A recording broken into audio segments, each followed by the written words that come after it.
Shalom saudaraku yang kekasih di dalam Tuhan. Berjumpa lagi dengan saya Joseph Paul Sang, apologet Kristen. Hari ini saya akan mengajarkan kepada Anda bagaimana memberitahu atau menjelaskan sebuah dogma, yaitu Trinitas, kepada orang Islam. Nah, ada banyak sekali pengajaran-pengajaran dan dogma-dogma, baik itu Sabellian, Unitarian, Binitarian, Trinitarian, Yesus only, oneness, dan lain sebagainya. Saya tidak akan membahas satu persatu dogma-dogma tersebut. Apakah dogma-dogma tersebut sesat? Saya tidak sependapat dengan itu, tapi kita akan fokus dengan yang namanya Trinitas. Karena banyak orang Islam menyerang dogma Trinitas ini, dan para penganut Trinitas ini tidak sanggup menjelaskannya secara biblikal. Malah mereka muter-muter dengan asumsi, dengan teori yang tidak ada di Alkitab. Nah, sebenarnya pada awalnya para bapak gereja ini menjelaskan Trinitas, berusaha untuk menjelaskan tentang Yesus yang adalah Elohim atau Yesus yang adalah Theos dengan banyak sekali pendekatan. Dan di abad keempat yang paling diakui oleh gereja, oleh jemaat mayoritas saat itu atau oleh pemimpin jemaat saat itu adalah Trinitas. Nah, namun nampaknya para pengikut dogma ini di kemudian hari menjadi liar dan mereka masing-masing menjelaskan dengan caranya sendiri. Nah, hari ini kita akan fokus bagaimana kita bisa memahami konsep Trinitas ini dengan benar dan bagaimana menjelaskannya secara alkitabiah, bukan dengan asumsi. Dan ketika Anda menjelaskannya kepada orang Islam, saya jamin orang Islam itu tidak akan bisa membantah, saya jamin 100%. Dan ini adalah penjelasan yang paling masuk akal dan paling biblikal, yang Anda tidak akan pernah temui dari pengajar-pengajar lain, ketika mereka lari dari Alkitab dan berusaha menjelaskannya dengan ilustrasi-ilustrasi yang tidak biblikal. Oke, bagaimanakah itu? Kita akan mulai. Nah, kita akan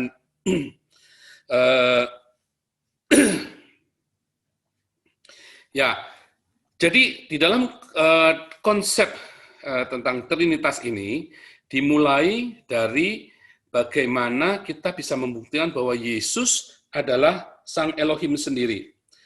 Oke, kita akan lihat di layar Anda secara beruntun. Saya akan berusaha menjelaskannya dalam waktu singkat supaya Anda bisa menjelaskannya kepada yang lain juga dalam waktu yang singkat.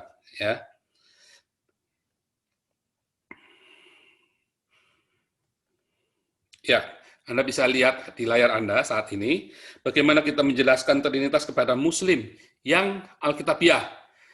Ya, saya sudah mempelajari ini lama sekali, sejak saya, bahkan sebelum saya sekolah teologi, dan saya berdebat dengan saksi Yehova, saya berdebat dengan orang Islam, saya berdebat dengan ayah saya sendiri yang bukan seorang penganut Trinitas, dan dengan banyak sekali penganut Trinitas yang lain dan non-Trinitas. Dan saudara tahu, ketika saya menyajikan hal ini, tidak ada yang bisa membantah satupun, bahkan orang Islam pun tidak bisa membantah lagi. Nah, kita harus tahu, lihat dulu ya, yang dijelaskan oleh beberapa teolog, YouTubers, ya, contohnya Dr. Deki Verbum Veritatis. Dr. Deki Verbum Veritatis menjelaskan Trinitas itu dengan menyebut nama saya, yaitu Paul, Yosua Tewu, dan Deki adalah manusia. Dan Paul bukan Deki, Deki bukan Yosua Tewu bukan Paul. Dan kita semua adalah manusia, dan itulah Trinitas. Dan itu tentu saja sama saja dengan kalau saya mengatakan nenek saya dengan neneknya Deki, dengan neneknya Muriwali adalah sama-sama nenek-nenek. Nenek saya bukan neneknya Deki. Neneknya Deki tentu saja bukan neneknya Muriwali. Neneknya Muriwali tentu saja bukan nenek saya. Ya, tapi nenek kami sama-sama nenek-nenek. Nah, kemudian ia mengatakan bahwa itulah yang disebut dengan Trinitas. Tentu saja hal ini menjadi jauh, karena kalau ada 3 nenek, nggak mungkin 3 nenek ini adalah satu, adalah Echad, adalah Esa. Karena pengertian Esa nanti kita akan pelajari, ternyata akan berbeda sekali dengan apa yang dipikirkan oleh Dr. Teki di Verbum Veritatis, yang dia menyebut nama saya itu ya. Nah, jadi jelas, nenek saya bukan neneknya Deki bukan neneknya Muriwali, neneknya Muriwali bukan neneknya saya. Tapi nenek kami sama-sama nenek-nenek, dan ini bukan trinitas. Ya, tetapi ini adalah sebuah logika either or yang disebutkan oleh Muriwali. Ya, either or itu adalah hukum logika, bukan logika, tapi hukum logika either or. Ya, jadi nenek kami sama-sama nenek-nenek, sudah jelas. Kecuali kalau ada gadis berusia 18 tahun, punya anak dan langsung punya cucu, maka dia bukan nenek-nenek. Walaupun dia menjadi seorang nenek, tapi dia bukan nenek-nenek, tapi masih muda. Muda-muda sudah jadi nenek-nenek. Tetapi kita tahu bahwa itu bukan ehad, karena ternyata tetap 3. Ya, hanya pendefinisiannya, ya, hukum definisi identitas, hukum identitas dan either or-nya adalah sama-sama nenek-nenek. Nah, karena itu identitasnya adalah nenek-nenek, dan secara either or, nenek saya bukan neneknya Deki, sudah jelas. Identitasnya nenek-nenek, tetapi nenek saya bukan neneknya Muriwali. Neneknya Muriwali bukan neneknya Deki, kecuali kalau Deki dengan Muriwali itu saudara sepupu. Tapi saya dengan Deki, dengan Muriwali sudah jelas bukan saudara sepupu. Kita baru kenal di YouTube ini, dan kita tidak ada hubungan darah, dan saya seorang Tionghoa. Ya, jadi nenek kami sama-sama nenek-nenek, tetapi kami punya nenek yang berbeda. Ya, itu udah saya kasih gambar 3 nenek itu. Ya, jadi ini jelas, saya bisa katakan bahwa dogma ini adalah absurd. Ya, coba kita lihat ya. Jadi dogma ini jelas absurd. Kita nggak bisa pakai ilustrasi ini, penjelasan ini kita nggak bisa pakai. Kemudian kita lihat, kalau Anda lihat di debater-debater di YouTube atau di Facebook, mereka mengilustrasikannya dengan S, saya sebut dengan apologet kepepet. Ya, apologet kepepet. Apologet kepepet. Mengapa? Karena dia asal comot saja, yaitu Trinitas itu seperti air, ya. Air itu padat jadi es, kemudian dia jadi air, ya, es, kemudian jadi air, kemudian dia bisa menguap menjadi uap air. Tentu saja hal ini juga absurd. Mengapa? Karena Allah kita, ini yang dipertanyakan oleh orang Islam. Ketika Elohim, ketika Allah menjadi Yesus dan disalib dan mati, maka surga kosong dong. Ini kan sama seperti itu. Ketika esnya jadi air, ya, Allahnya menjadi manusia, maka tidak ada yang namanya es lagi, karena itu sudah jadi air. Dan ketika air menjadi uap, ketika Yesus kemudian jadi Roh Kudus, ya kan, maka nggak ada es, nggak ada air, yang ada cuma tinggal uap. Ketika uap itu kemudian menjadi air, menjadi es, menjadi air lagi, maka kosong lagi, maka terjadi perubahan bentuk. Jadi ini jelas konsep yang absurd. Karena ketika Allah menjadi Yesus, di surga tetap ada Allah, karena Allah itu omnipresent dan kekal. Dia tidak dibatasi oleh ruang dan waktu, dan ia maha besar. Ketika Allah menjadi manusia, menjadi sarka, logos itu menjadi sarka Yesus, di surga tetap ada Allah, dan Allah tetap ada di mana-mana karena ia maha hadir atau omnipresent. Ketika Yesus kembali ke surga dan ada Roh Kudus, Yesus tetap ada di surga dan Roh Kudus ada di bumi. Ya, dan Allah tetap ada di surga, ada di mana-mana, omnipresence. Jadi ini tidak bisa mewakili, dan jelas salah. Namanya apologet kepepet. Jangan pernah menggunakan ilustrasi ini hanya dalam 2 kalimat atau 2 kali komen saja, nanti Anda akan diskakmat dan selesai. Dan orang Islam akan mengolok-olok Anda. Ya. Nah, bagaimana dengan Sabelian? Sabelian itu percaya bahwa Allah kadang-kadang bisa menjadi matahari, kadang-kadang bisa cahaya, dan kadang-kadang menjadi panas. Ya. Nah, kita lihat ilustrasi yang digunakan Sabelian adalah sang matahari. Ada sumbernya, yaitu sang matahari. Nah, sang matahari ini mengeluarkan cahaya, mengirimkan cahaya. Itulah Yesus, katanya begitu. Kemudian cahaya ini menghasilkan panas juga. Itulah Roh Kudus. Ya, jadi sang matahari ini adalah Sang Bapa, ini adalah Sang Anak, ini adalah Sang Roh Kudus. Nah, ini jelas sangat absurd logika ini. Mengapa? Karena panas itu bisa hilang. Cahaya itu bisa hilang ketika matahari tidak bersinar lagi. Ya, mataharinya masih ada, masih, tetapi tertutup oleh bayangan bulan atau tertutup oleh bayangan belahan bumi yang lain, ya. Sehingga ini bukan menjadi kekekalan karena matahari tidak kekal. Bisa mendekati dengan konsep tersebut. Berarti kalau Anda lihat di dalam konsep Trinitas, maka Bapa itu tidak sama dengan anak. Ya, dengan anak tidak sama dengan Roh Kudus. Itulah konsep Trinitas. Sedangkan di dalam matahari ini ya terdiri dari cahaya dan panasnya. Sehingga kalau cahaya bukan panas, panas bukan cahaya, dan cahaya bukan matahari, maka konsep ini absurd. Karena di dalam Trinitas, Bapa adalah Allah, Anak adalah Allah, Roh Kudus adalah Allah. Tetapi Bapa bukan Anak bukan Roh Kudus bukan Bapa. Sedangkan matahari, cahaya dan panasnya itulah matahari. Karena matahari terdiri dari sebuah nebula yang merupakan gumpalan cahaya dan panas. Yang gas yang merupakan gumpalan cahaya dan panas, dan itu terradiasi. Jadi ini jelas mendekati tetapi tidak bisa dipakai. Ya, dan ini Sabellian. Nah, banyak orang-orang Kristen yang mengaku-ngaku Trinitas menggunakan ini, termasuk si CP, Christian Prince. Nah, ini juga berarti apakah Christian Prince Sabellian? Karena dia menggunakan ilustrasi ini. Gilbert juga sama menggunakan ilustrasi ini. Dan banyak sekali penganut Trinitas menggunakan ilustrasi ini. Dan ini jelas Sabellian. Jadi Anda yang menuduh orang lain Sabellian, jangan-jangan Anda sendiri seorang Sabellian. Karena Sabellian percaya Trinitas. Hanya Sabellian berkata bahwa Bapa itulah Anak, Anak itulah Roh Kudus itulah Bapa. Ya ini, makanya dia gunakan matahari, cahaya, dan panas. Karena ia yakin bahwa Bapa adalah Anak, adalah Roh Kudus. Dan Roh Kudus adalah Bapa. Sedangkan di dalam Trinitas konsepnya Tertullian, Bapa bukan Anak bukan Roh Kudus, dan Roh Kudus bukan Bapa. Ya. Lalu bagaimana kita bisa mengkonsep Trinitas itu? Kita lihat ya konsep Trinitasnya. Lihat, ini Bapa. Bapa adalah Allah. Allah. Anak adalah Allah, Roh Kudus adalah Allah. Tetapi Bapa bukan Anak. Anak bukan Roh Kudus bukan Bapa. Inilah konsep Trinitasnya Tertullian yang dianut oleh gereja-gereja mainstream, ya, dari mulai abad keempat sampai dengan hari ini. Nah, dan yang paling vokal dan yang hari ini kita banyak mengerti, ya, adalah konsep seperti ini. Dan hal inilah yang kemudian digugat oleh orang Islam. Karena berarti Allahnya orang Kristen ada 3 dong. 1 tambah 1 tambah 1. Ya.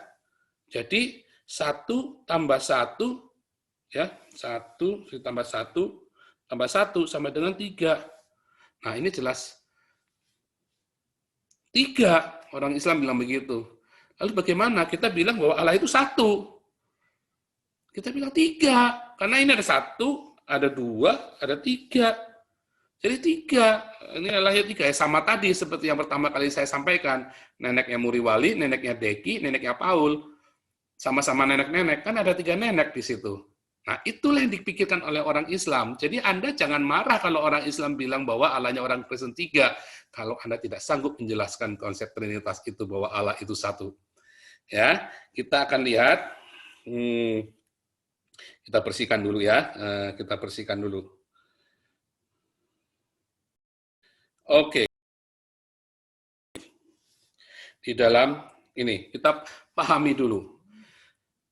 Konsep, bukan konsep ya, saya tidak berkata konsep, tetapi pada mulanya ketika Yehovah Elohim memperkenalkan diri kepada umatnya, ia mengatakan bahwa dengarlah hai Israel, kata Tuhan di situ lihat berasal dari kata Yehovah. Ini adalah pelafalan yang salah karena di sini ada patahnya ya.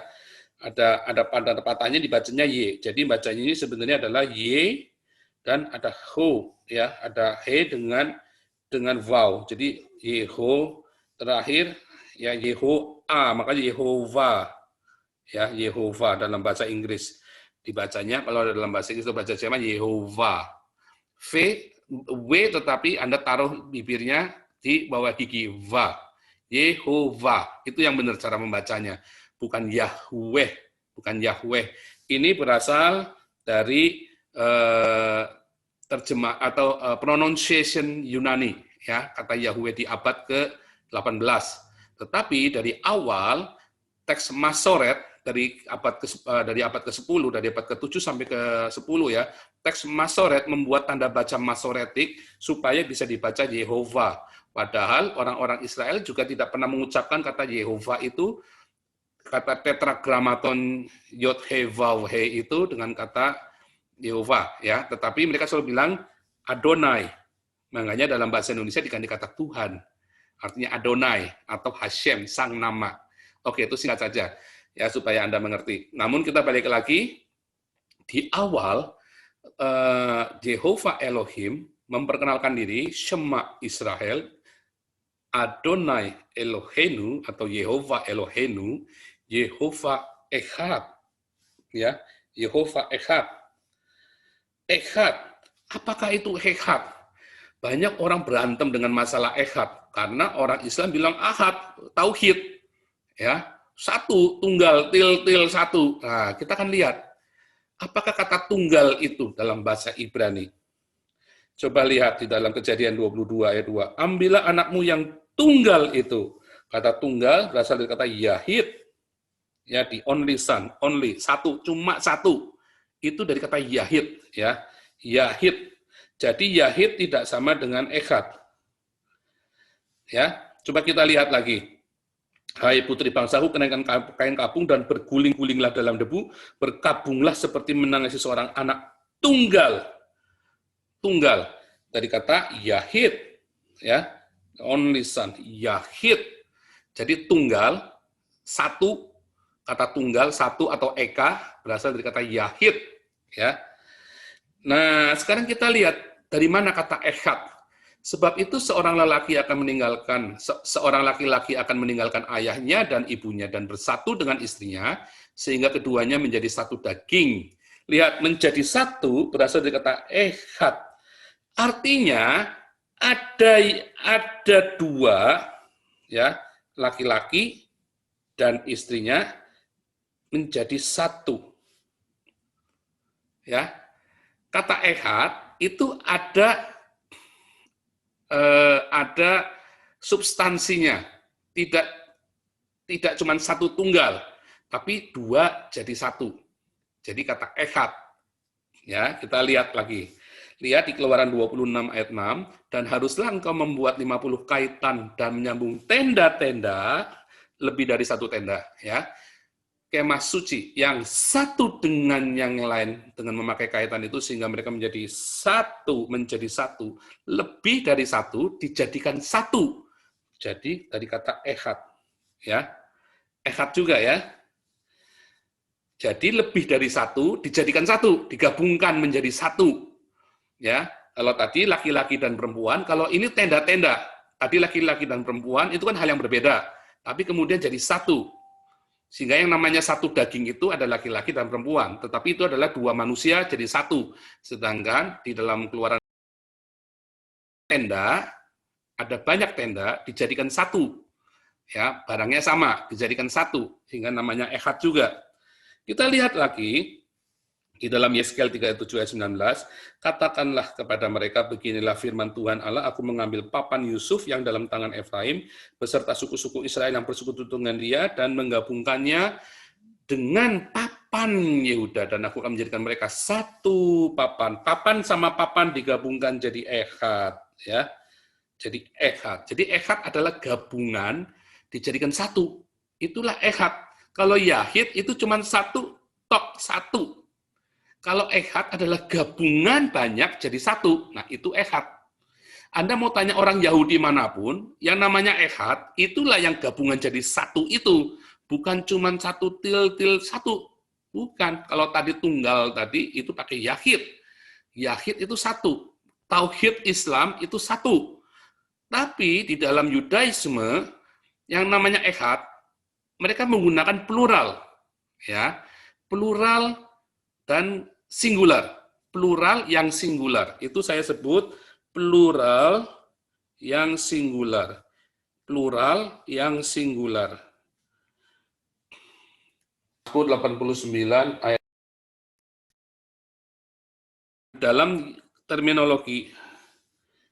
Oke, sebentar. Di dalam terminologi Yahudi, di dalam di dalam Kejadian 1 ayat 1 ya, Kejadian 1 ayat 26, nanti Anda akan melihat ada kata kita untuk kata dasar Elohim. Lihat, kata Elohim ini adalah berasal dari kata Eloah, ya, atau kata lainnya adalah El, ya.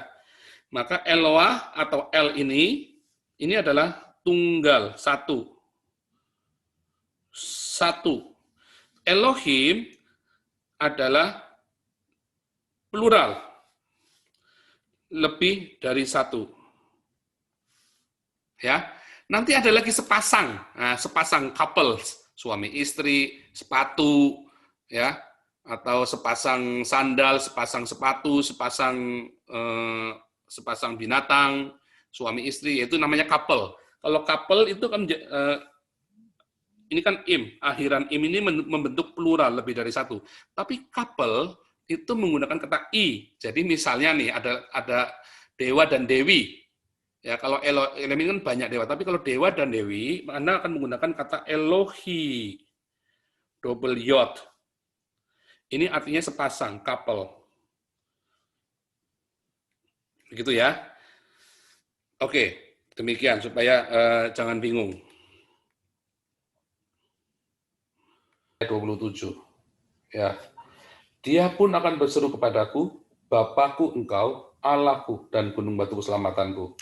Lihat ya, ini di dalam nanti bahasa aslinya, Abi, Atah, Eli. Abi ini dari kata Aba ya, dari kata Aba. Aba ini artinya Bapak. Begitu ada yodnya, kasih yod ya, maka jadi Bapakku. Eli ini dari kata El, terus dikasih yod. El ini singular, kalau plural Elohim. Jadi terminologi atau frasa Allah Bapa itu dari kata Abba dan El. Yesus memanggil dalam Matius 27, Eli, Eli lama sabachthani. Kenapa bukan Elohimi, tapi Eli? Kalau dia bilang Elohimi, maka dia lagi manggil dirinya sendiri, karena dia adalah Elohim, kan? Maka dia bilangnya El.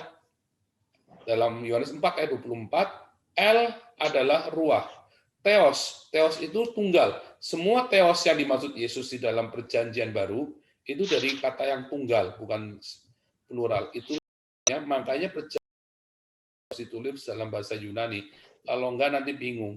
Karena yang mengenal kata plural yang singular itu cuma gramatikal bahasa Ibrani, yaitu ketika dalam Kejadian 1. Yang plural itu bisa jadi singular, bisa jadi echad. Ya, contohnya begini. Yang plural cerita itu maksudnya seperti ini. Misalnya ya, ini ada dua papan. Itu dijadikan satu. Maka ini disebut namanya satu papan, bukan dua papan. Inilah yang disebut dengan echad. Ini bisa berkata kami, plural, tapi juga karena dia dalam satu kesatuan, dia bisa berkata aku. Makanya di dalam perjanjian lama, Kejadian 1 dan Kejadian 2 dan Kejadian 6 kalau nggak salah ya. Maka si Elohim ini berkata, kami, kita. Tetapi di dalam ayat-ayat yang lain, si Elohim berkata aku. Bahasa Arab nggak ada ngerti beginian. Nggak tanya, oh itu kan karena majestik. Wah, majestik gundulmu peang. Nggak ada majestik bahasa gramatikal majestik. Allah berkata, Allah Subhanahu wa Ta'ala, kami adalah yang maha kuasa. Berarti Allahmu banyak dong. Nah, tapi di dalam gramatikal Ibrani, yang dua ini jadi satu, namanya echad. Disebut echad, dua ini jadi itu namanya echad. 5 jadi satu namanya echad. Ya, kita sekarang kembali ke ini teks. Lihat dalam Kejadian 1, berfirmanlah Allah, baiklah kita menjadikan manusia menurut gambar dan rupa kita. Lihat, karena apa? Karena kata Allah di sini dari kata Elohim tadi. Ya, Elohim. Supaya mereka berkuasa atas ikan-ikan di laut dan seterusnya. Maka Allah menciptakan manusia menurut gambarnya. Dua kali ditulis ya, gambar dan rupa. Ingat gambar dan rupa. Ingat-ingat itu ya. Lihat di dalam Kejadian 2 ayat 7, maka Tuhan menciptakan manusia dari debu ya, dari debu tanah. Satu, dari debu tanah. Dua, dihembuskan nafas. Kata nafas itu bahasa Arab ya, tapi artinya dihembuskan roh. Nah, kata nismat hayat ini lengkapnya nanti kalau Anda lihat di Pengkhotbah 2 ayat 7 berasal dari nismat ruah hayat. Ya, dan selalu ditulis nismat ruah hayat, kadang-kadang nismat hayat. Ya begitu cara orang Yahudi menuliskannya ya. Kemudian jadi ada tubuhnya, ada rohnya, maka manusia mempunyai roh yang hidup, nefes, jiwa. Jadi ini adalah tubuh, ini adalah roh, adalah jiwa. Manusia itu punya tubuh, punya jiwa, punya roh. Ya. Sering kalau di dalam Alkitab Perjanjian Baru disebutnya roh, jiwa, dan tubuh. Gitu ya. Nah lihat, kalau kita lihat, maka Tuhan Yesus Kristus ketika datang ke dunia, dia mempunyai sarka, logos yang menjadi sarka, logos yang menjadi daging. Kemudian, Yesus juga punya jiwa. Di dalam Yohanes 10 ayat 17 dikatakan, aku menyerahkan jiwaku, itu terjemahan yang salah bilang nyawaku ya, tapi jiwaku, supaya apa? Jelas, ini kata suhe, aku menyerahkan jiwaku, dan aku bisa kembali. Punya sarka, punya tubuh, dan punya jiwa. Coba kita lihat di dalam Matius 27 ayat 50, Yesus juga punya roh. Maka setelah Yesus berkata, Eli, Eli, lama sabtani, ia berseru dengan suara nyaring, dan ia menyerahkan pneuma. Ya, menyerahkan pneuma. Jadi Yesus punya daging, punya tubuh tadi, punya jiwa atau suhe, dan punya pneuma. Suhe itu sama dengan nefes ya. Suhe ini sama dengan nefes. Nefes. Tadi kita ingat di dalam Kejadian 2 ayat 7, manusia itu Adam itu dari tubuhnya dia, dari debu, dan kemudian punya nefes dan punya ruah. Nismat itu ruah tadi ya. Dilengkapnya dalam Kejadian 7 ayat 22 itu nismat ruah hayat. Dan ini adalah ruah. Nah, kita harus tahu itu dulu. Oke?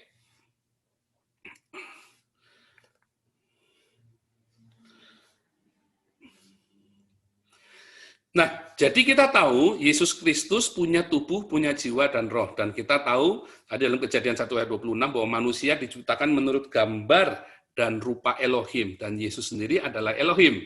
Yesus punya tubuh, punya jiwa, punya roh. Dan manusia diciptakan menurut gambar dan rupa Yesus. Makanya ketika Yesus turun ke dunia, ya Yohanes 1 ayat 18 mengatakan bahwa Yesus adalah wujud dari El yang tidak dapat dilihat oleh mata. Lihat kata theos menggunakan kata singular. Tadi kita balik lagi, ketika menggunakan kata singular itu, ya El. Kata theos itu satu. Dia tidak menggunakan kata plural, tapi kata El yang singular, theos. Itu ya. Oke, kita kembali. Lihat bagaimana harus kita menjelaskannya bahwa Yesus itu adalah Allah sendiri. Lihat Adam diciptakan menurut gambar dan rupa Allah. Ya. Terus kita balik sini, Adam punya tubuh dari tanah liat, dan punya jiwa, karena di dalam jiwa itu ada akal budi, ya, ada emosi, ada memori, dan kemudian ada nafas, ada hembusan roh Allah. Jadi ada tubuh, jiwa, dan roh. Demikian juga dengan Yesus tadi ya, the Son of Man, itu ada di dalam Yohanes 1 ayat 14 ya. Yohanes 1 ayat 14 ya. Terus ada rohnya tadi di dalam Matius ya, kita di dalam Matius 27 ayat 50. Oh sorry, saya ini ya, supaya jangan kita urutin. Yesus di dalam Yohanes 10 ayat 17 punya jiwa ya, punya jiwa. Yohanes 10 ayat 17 ada jiwa. Jadi di tubuh ini adalah jiwa dan ada rohnya. Rohnya ada di dalam tadi Matius 27 ayat 50. Nah, kita lihat di dalam Islam, Islam mengajarkan kekristenan ya yang mainstream mengajarkan trikotomi, ya tubuh jiwa roh. Tetapi di dalam Islam dikotomi, dua, yaitu cuman antara tubuh dengan arwah. Nah, Muhammad jenazahnya hari ini ada di Masjid Nabawi, ya, dan arwahnya ada di alam barzakh. Ingat-ingat itu dulu. Sekarang kita balik penjelasan tadi, gambar tadi ya. Maka kita melihat manusia punya roh, punya tubuh, punya jiwa, dan itulah manusia. Tetapi tubuh ini, roh ini bukan tubuh, ini bukan jiwa. Tapi inilah yang membentuk manusia. Manusia tanpa roh mati. Yakobus 2 ayat 26. Tubuh tanpa roh mati. Tetapi kita lihat di dalam Kejadian 2 ayat 7, ketika roh bertemu dengan tubuh, maka ia punya jiwa. Dan nanti dikatakan di Alkitab, nanti lihat video saya yang lain, roh, jiwa, dan tubuh, jiwa, dan roh. Ketika roh ini kembali kepada Allah, dalam Pengkhotbah 3, roh kembali kepada Allah, maka tubuh ini kembali menjadi debu. Roh ini kembali kepada Elohim, karena ia adalah Bapa segala roh. Ibrani 12, ia adalah Bapa segala roh. Dan roh kembali kepada Elohim, dan tubuh kembali kepada debu. Maka jiwa ini pergi ke Hades atau pergi ke Firdaus. Kalau dia pergi ke Hades, dia akan dihakimi dan masuk neraka. Kalau dia pergi ke Firdaus, dia akan dibangkitkan bersama tubuhnya dan masuk dalam kerajaan 1000 tahun, lalu masuk ke dalam langit dan bumi yang baru. Ya, jadi jelas ada roh, ada tubuh, ada jiwa yang membentuk manusia. Roh bukan tubuh, tubuh bukan jiwa, jiwa bukan roh. Nah, ini sama dengan ini. Maka roh ini, ya, Yohanes 4 ayat 24, Bapa adalah roh, ya. Allah El kan dipanggil Bapa sama Yesus di dalam Yohanes 5. Di dalam Yohanes 5, Yesus memanggil Bapa adalah memanggil El adalah Bapanya. Di dalam Mazmur 89 ayat 27, Abi atah Eli. El itu panggilnya Bapa. Yang namanya Bapa itu adalah El. El sama dengan Bapa. Ya. Maka Bapa ini atau El adalah roh. Dan ini jelas punya Yesus, ya. Ada Yesus, dia punya anak bernama Yesus, bukan anak dari biologis, tapi disebut anak karena ia adalah Bapa segala roh. Dan Yesus berasal dari Bapa, makanya disebut anak Allah. Ya, ini adalah tubuh fisiknya yang di dunia. Ini adalah Bapa. Dan kemudian ada Roh Kudus. Tadi kita tahu Yesus punya roh, Yesus punya jiwa, dan punya tubuh, punya sarka. Inilah Trinitas. Jadi begitu cara menjelaskan Trinitas kepada orang Islam. Ya, lihat, manusia punya roh, punya tubuh, punya jiwa, dan mereka disebut manusia. Demikian juga dengan Elohim. Elohim adalah sebut Bapa, Anak, dan Roh Kudus. Mereka itu disebut dengan Allah. Tetapi Bapa yang adalah roh jelas bukan tubuh itu. Tubuh itu bukan jiwa. Kenapa? Karena Roh Kudus di dalam Yohanes 14 dikatakan, ia akan mengingatkan, mengajar, menasihati, menghibur, itu semua ada di jiwa. Itulah sebabnya kalau Anda tanya pada orang ortodoks, Anda kan tahu bahwa roh hikmat atau hagios pneuma, Sophia pneuma atau Hagia Sophia, kalau Anda lihat itu ya, Hagia Sophia di Turki itu adalah roh hikmat, hikmat yang kudus. Sehingga Anda sekarang mengerti bagaimana cara menjelaskan Trinitas. Dan Anda akan ditanya lagi orang Islam, loh, kan ini 1 tambah 1 tambah 1 sama dengan 3. Ya, kita lihat ini ya. 1 tambah 1 tambah 1 sama dengan 3. Enggak, kamu nggak bisa menjumlahkan. Karena ini bukan penjumlahan 1 tambah 1. Ini sama dengan A ditambah B ditambah C. Hasilnya ya ABC. Ya, ini bukan 1 karena jelas kalau bilang 1, roh dengan tubuh itu berbeda. Tubuh dengan roh itu berbeda. Jadi ini adalah sebuah A. Ya, coba kita sekarang jangan bikin ABC deh. Kita jangan bikin ABC, tapi roh ditambah jiwa ditambah tubuh, maka hasilnya sama dengan RJT tetap. RJT, R ditambah J ditambah T, ya RJT, bukan R kali J kali T, tapi R ditambah J kali T, ya. Jadi nggak bisa 1 tambah 1 tambah 3, nggak bisa. Karena RJT ini jadi 1, tadi Echad. Itulah sebabnya nggak dibilang ya, Shema Israel, Adonai Eloheinu, Adonai Yahid. Kenapa nggak disebut Yahid? Disebutnya Echad. Ini Echad jadi 1. Ya. Jadi ini adalah Echad. Echad. Ya, ini adalah Echad. Tubuh manusia ini adalah Echad. Bukan Yahid. Kalau Yahid ini cuma 1 tik itu Yahid. Tapi ini kan ada 3 kandungan ya, dijadikan 1, di mix jadi 1 yang tidak terpisahkan. Makanya namanya Echad. Begitu ya. Nah, coba lihat.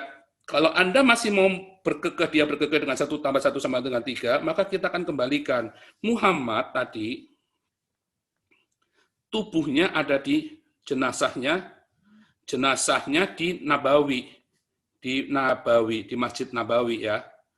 Maka arwahnya di alam barzah, di barzah. Apakah 1 ditambah 1 sama dengan 2? Berarti Muhammad ada 2 dong. Apakah Muhammad ada 2? Muhammad sama dengan 2. Kan enggak kan? Muhammad 1. Jenazahnya di Masjid Nabawi ditinggal, arwahnya di alam barzah tetap Muhammad 1. Ya. Ketika Muhammad hidup, ketika orang Islam hidup, ada jenazah dan arwah tetap namanya 1, bukan 2. Ada badannya, ada arwahnya. Oh, tapi kan ini 2, tadi 3. Iya, ini kan cerita ini arwah atau ruah. Jenazah, ada body atau jasad, dan ada arwah. Loh, lalu akal budinya di mana? Roh jiwanya di mana? Akal budinya mana? Muhammad nggak punya akal budi. Kalau Muhammad punya akal budi, dia tidak akan menikahi anak kecil, dia tidak akan meniduri mayat. Karena dia nggak punya akal budi, jadi 2 saja cukup. Ya. Nah, kalau Anda orang reform, Anda kan tidak percaya trikotomi, percaya dikotomi. Saya kasih tahu Anda ya orang reform. 1, badan Anda akan jadi debu. Roh Anda akan kembali kepada Allah. Pengkhotbah 3. Ya, pneuma kembali kepada Allah. Anda nanti akan dihakimi. Baca Wahyu dan baca Matius 10 ayat 28. Jiwa itu nanti yang dihakimi. Demikianlah penjelasan tentang Trinitas. Tuhan Yesus memberkati.